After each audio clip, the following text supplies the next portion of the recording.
How to market your indoor playground before you open. Now, this is really, really important because I've been noticing a lot of indoor playground owners messaging me saying that they have no customer in their first month of business. And to be honest, I got customers right away. As soon as we opened our doors, we actually had customers at the door. And this is what I did to make sure that I got the word out there, that people knew that we were opening, and to make sure that we actually had customers before we even opened. When I knew I wanted to start this place, I created a Facebook group for my playground specifically. So that way I could reach people that were interested in this playground. How I did that was I just kind of posted a mom group saying, hey, I'm thinking about starting this business.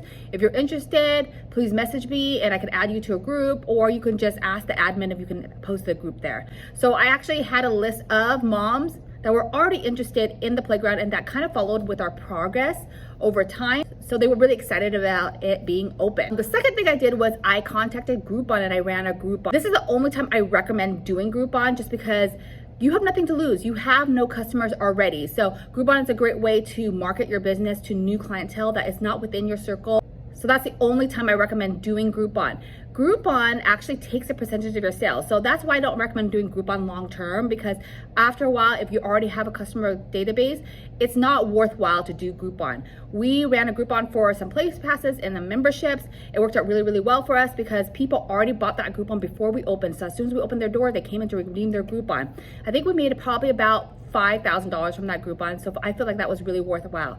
Now, not every customer from that Groupon, stayed a customer, but some customers did continue to come with us for all 5 years. I got close to a lot of great people. It's actually one of my very best friends came from that Groupon. So I still think it's very worthwhile to run that Groupon. Look at doing booths to youth sports, right? So if your indoor playground is meant for toddlers, I would look into like Pee-wee soccer booths or Pee-wee like basketball, Pee-wee sports, any kind of Pee-wee sports group, and ask if they allow booths at the games, allow booths like at picture day. That's a great way of reaching a lot of families that have young kids. Youth sports is probably really great for that too. So just contacting any kind of sports programs around your area that you can set up booths at, so you can pass out flyers or pass out snacks or something like that that has your information on it, just to kind of get the word out there. Brand recognition is a huge thing, especially if you're a new business. Maybe just reaching out to some local fairs, any kind of local fairs that is happening, like a farmer's market that's just locally in your area. Just maybe setting up a booth, a month or 2 months prior to that, just so people can get to know you. Now, don't just set up a booth with just kind of like, flyers and stuff like that. I would set up a booth that has an activity, something like that. So that way people understand what you're about. If you're going to be providing classes, maybe setting a booth with arts and crafts, maybe set a booth with kind of sensory activities, something like that, where it entices people to come and visit your booth. And that way you can talk a little bit more. We do this long term, we do this every week, etc., etc., etc. It gets people kind of excited about coming to your playground if you're wanting to offer those type of services. Start thinking about your grand opening day. Start thinking about your grand opening week. What kind of special events are you going to be having those days to entice people to come in those days, so that way they can check you out? You're going to have a character appearance. Maybe you're going to give out food. Maybe you're going to do catering that day.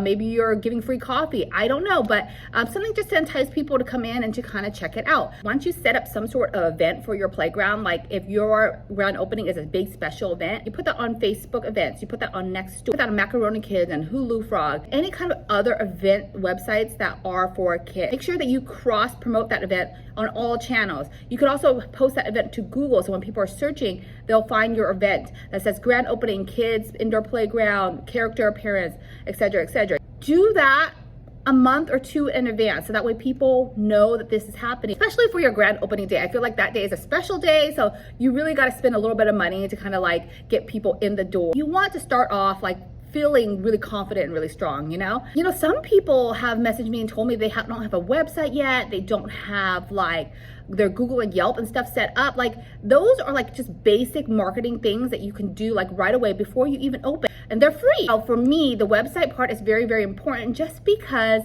you really need good SEO, like excellent SEO. And I use WordPress for that. I always have done my own website. I have done websites in the past where it's just like a drop program where they're templates, they're easy to use. But for me, I just feel like the SEO in those is just really hard to manage. So I use WordPress for that. Any website will work. I just feel like a website is very, very important. Those things are the easiest and cheapest things that you could do to kind of market your business up front. Make sure you take good pictures. If you're not a photographer, hire a photographer. These are marketing expenses that is a must-have. Sometimes people will send me pictures of their website, or people will send me pictures of their playground. I'm like, yeah, you have all the essentials to be able to get customers. If you don't have the marketing budget up front, I mean, good pictures really makes a huge difference. So those are my tips on trying to market your indoor playground prior to opening, and that will help set you up for success in the future. Talk to you next time. Bye.